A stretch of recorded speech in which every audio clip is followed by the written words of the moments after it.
To understand what these men stole, you have to understand where they stole it from. Antwerp, Belgium, a port city where roughly 80% of the world's rough diamonds and half the world's polished diamonds passed through in 2003. The trade was concentrated inside a tight square-mile district guarded by police, private security, surveillance cameras, and unmarked patrols. At the heart of that district stood the Antwerp Diamond Center on Schupstraat, a 14-story building where hundreds of dealers, cutters, and brokers kept their inventory. And beneath that building, 2 floors down, sat the vault. The vault room held 189 safe deposit boxes. Each box was rented by a diamond merchant, and inside those boxes sat loose stones, cut gems, gold bars, cash in dollars, euros, and pounds. Getting to those boxes meant getting through a security stack that had been engineered over decades. First, a private elevator monitored by cameras, then a corridor with motion detectors, then a foot-thick steel door secured by a combination dial with 100 million possible codes, and a separate key that had to be turned at exactly the right moment.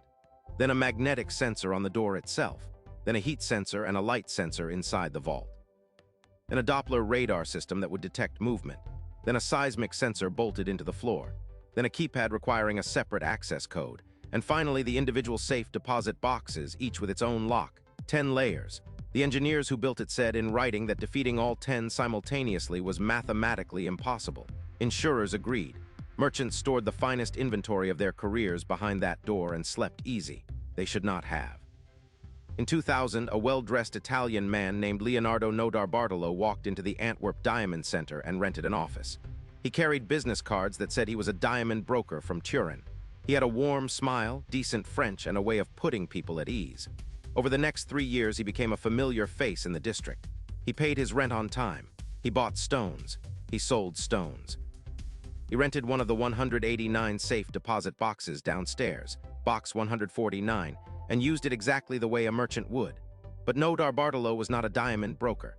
He was the front man for a crew from Turin that Belgian investigators would later call the School of Turin, a loose network of specialists who had spent years targeting European jewelers.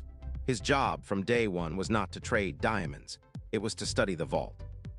For 3 years, he memorized the guard rotations. He noted the times when the building emptied. He watched the cleaners. He timed the elevator. He walked past the vault door hundreds of times, filming with a tiny pinhole camera hidden in a pen, mapping every sensor, every lens, every wire. He learned that the surveillance video recorded to a VHS system in a small room, and that the tape sat in a machine anyone could reach with a key. He learned that the vault's heat and motion sensors could be blocked with hairspray and polystyrene. He learned that the magnetic sensor on the vault door could be defeated by placing a homemade metal plate over it before the door was ever opened, tricking the sensor into thinking the door was still shut. He learned that the combination dial, incredibly, had been left with the manufacturer's original numbering visible, and that after hours the janitorial staff sometimes left the vault key in an unsecured storage room down the hall. Every fortress has a routine. And a routine, given enough time, is a blueprint. If this is gripping you already, save this video. You will want to come back to this one, because here is where the story turns. On the weekend of February 15 and 16, 2003, Notarbartolo and at least 4 accomplices, men Belgian prosecutors identified only by nicknames like the Monster, the Genius, the King of Keys, and Speedy, entered the Diamond Center after hours. The Genius was a lock and alarm expert. The King of Keys was a legendary key forger who could reproduce a lock from a photograph. Speedy was the getaway driver. Together they moved through the building with the calm of men who had rehearsed every step for years. They neutralized the private security cameras. They took the VHS tape and left with it. They descended 2 floors. They coated the heat and motion sensors with hairspray to blind them. They wrapped a homemade polystyrene shield around the Doppler radar. They placed a magnetic plate on the vault door before it opened, keeping the magnetic circuit intact. They turned the combination dial to a code Notarbartolo had recorded on his hidden camera weeks earlier, and they used a duplicate key, cut by the King of Keys, to complete the sequence. The foot-thick steel door swung open, and inside, in the pitch dark of a Sunday morning, 4 men stood in a room holding hundreds of millions of dollars in stones, gold, and cash. All 10 layers of the unbeatable vault defeated in a single night. Then they went to work on the boxes. Using crowbars and specially fabricated tools, the crew pried open 109 of the 189 safe deposit boxes. They ignored the empty ones. They ignored the ones with paperwork. They took only diamonds, gold, jewelry, and negotiable currency. Working for hours in near silence, they loaded bag after bag. When they finally sealed the vault behind them and left the building, the exact weight and value of what they carried out has been debated ever since. Belgian prosecutors put the confirmed loss at around $100 million. Insurance industry sources put the real figure closer to 400 or even 500 million, because many of the merchants who used those boxes were storing stones off the books and could not, or would not, admit what they had actually lost. Either way, it was the largest diamond heist in recorded history. Monday morning, February 17, the vault manager arrived, opened the door, and saw a floor scattered with broken locks, discarded jewelry pouches, and hundreds of empty boxes hanging open. The Antwerp Diamond District, the most secure square mile of commerce in Europe, had been gutted. Belgian federal police descended within hours. The chief investigator, a detective named Patrick Pays, immediately understood two things. First, this was not opportunism. This was the work of a crew that had lived inside the building. Second, whoever did it had almost certainly been a tenant. And this is where the perfect crime turned into one of the most avoidable disasters in the history of organized theft. The plan called for the crew to burn the evidence, the tools, the shredded merchant documents, the discarded packaging, at a remote site in the Belgian countryside on the drive back toward Italy. But according to what Nobel would later tell Wired journalist Joshua Davis in a jailhouse interview, one member of the crew, Speedy, the driver, panicked. Instead of burning the bags, he pulled off the E19 highway near the village of Flordambos and dumped them in a wooded strip of land next to a private farm. The farm belonged to a retired grocer named August Van Camp. Van Camp had spent years complaining to police about people littering along his tree line.